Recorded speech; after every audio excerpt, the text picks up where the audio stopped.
Zapalił się skurcz. Ogień jest, no.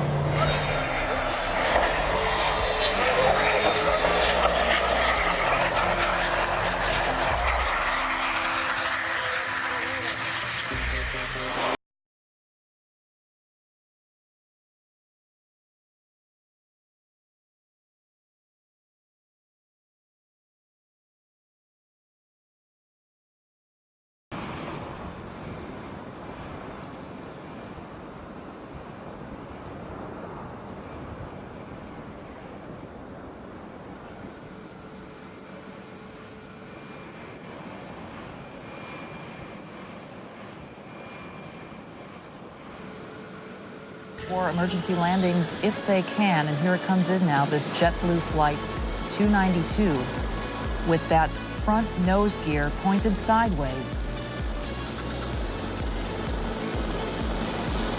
Hold the nose.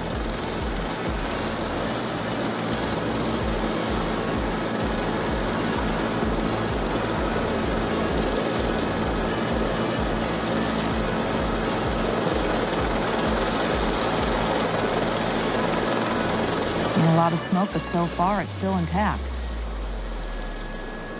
The landing gear. He's now slowing down as best he can.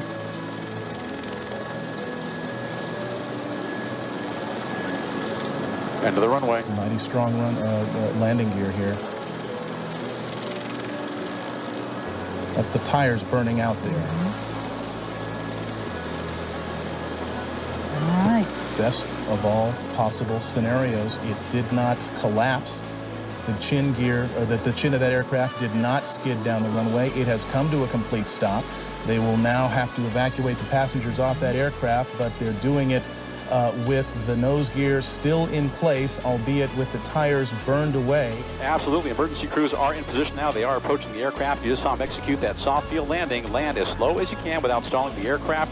They brought the nose down very gently at the end of the runway. They used up about 95% of the runway. And in just moments now, what you'll see is the emergency doors opening up, and everybody will use the emergency chutes at the direction of the stewardesses and stewards, the flight attendants.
operates the largest fleet of support helicopters after the US Army. section of wing, which operates the joint evidence elements of the joint helicopter command. It's based directly on the Hampton, with three squadrons, 7, 18 and 27, and the operational conversion staff. And you can see the rearward cockpit,